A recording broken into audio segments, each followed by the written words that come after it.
Bonjour à tous et bienvenue sur ma chaîne French Possum, sur laquelle je parle de sujets en lien avec la culture française.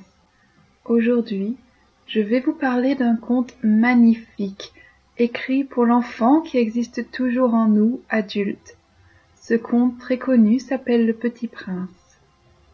Cette histoire, racontée dans un langage simple et accessible, représente un véritable phénomène d'édition. C'est en effet le second ouvrage le plus vendu au monde après la Bible. Il a inspiré des films, un musée, des opéras et des comédies musicales. Dans cette vidéo, je vais vous parler du livre, des messages de sagesse qu'il contient, et aussi de l'auteur et de ce qu'il a inspiré.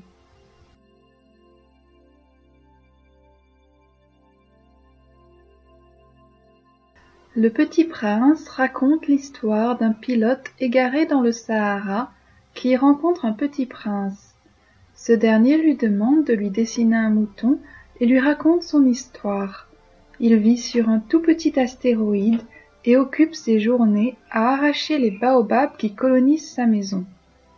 Sur son astéroïde, il s'éprend d'une magnifique rose, mais il découvre petit à petit que l'amour a des épines. Il voyage alors de planète en planète pour trouver un ami, mais il ne rencontre que des gens solitaires et renfermés sur eux-mêmes. Sur Terre, il découvre un champ de roses et se rend soudain compte que sa rose n'est pas unique. Il se sent alors très triste, mais c'est à ce moment-là qu'un renard s'approche et lui demande de l'apprivoiser. Peu après, le petit prince décide de repartir chez lui pour prendre soin de sa rose. Il explique au narrateur que son corps est trop lourd, et il se laisse donc mordre par un serpent pour rejoindre sa planète.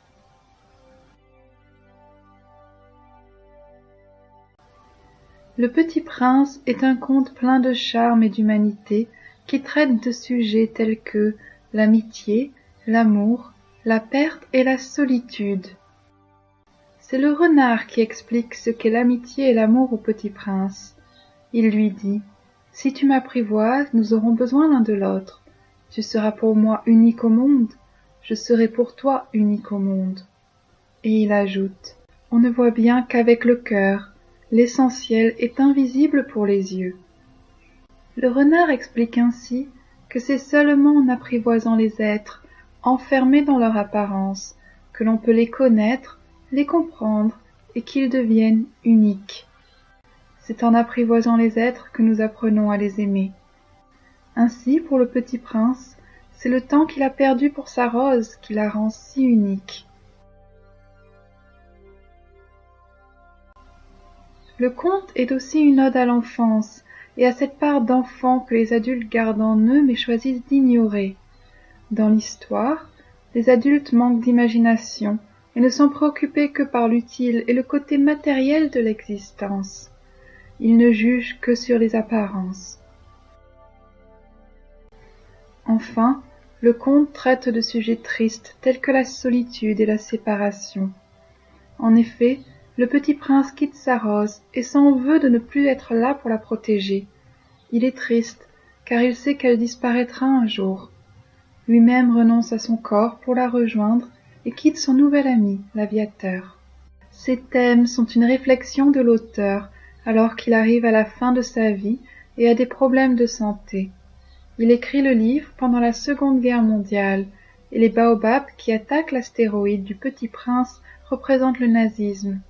Cette période sombre explique aussi la mélancolie du Petit Prince, innocent dans ce monde d'adultes qui ne sait plus aimer. Qui a inspiré ce personnage attachant du Petit Prince ? Eh bien, il s'agit sans doute de l'auteur lui-même. Alors, pour bien comprendre cet écrivain rêveur au cœur d'enfant, je vais vous en dire un peu plus sur lui. Le Petit Prince a été écrit par Antoine de Saint-Exupéry, un célèbre aviateur français. Grand voyageur issu de la noblesse française, il voyagea pendant plusieurs années entre les continents européens, africains et américains. En parallèle, il écrivait des romans, dont le célèbre Vol de nuit en 1931. En 1935, son avion s'écrase en Libye et il survécut 4 jours sans manger ni boire dans le désert. Déshydraté, il se mit à halluciner et à voir des mirages avant d'être miraculeusement secouru 4 jours après le crash. Cet épisode est très semblable à la situation du narrateur du Petit Prince, lui aussi seul et sans eau, en plein désert. Antoine de Saint-Exupéry aimait les femmes et eut plusieurs maîtresses. C'est sa femme, Consuelo, qui lui inspira le personnage de la rose. Leur relation tumultueuse et les doutes de Saint-Exupéry sur leur mariage sont illustrés par le champ de roses que traverse le Petit Prince. Rêveur, écrivain et dessinateur, Antoine de Saint-Exupéry était un homme parfois distrait, souvent plongé dans son monde intérieur. Il aimait apprivoiser les animaux sauvages tels que les lionceaux et renards des sables. Pendant la Seconde Guerre mondiale, il s'engagea dans la Résistance. En 1944, à la fin de la guerre, il disparut en mer lors d'une mission. Les conditions de sa mort restent mystérieuses à ce jour. J'espère que ce voyage dans le monde imaginaire du Petit Prince vous a plu. Noël et le Nouvel An arrivent et je pars en vacances quelques jours. Du coup, je ne publierai plus de vidéos ce mois-ci. Retrouvez-moi dès la première semaine de janvier sur YouTube ou pendant les vacances sur les réseaux sociaux. Je vous souhaite de très très bonnes fêtes et un joyeux Noël. Prenez bien soin de vous. À bientôt en 2016. Bye bye.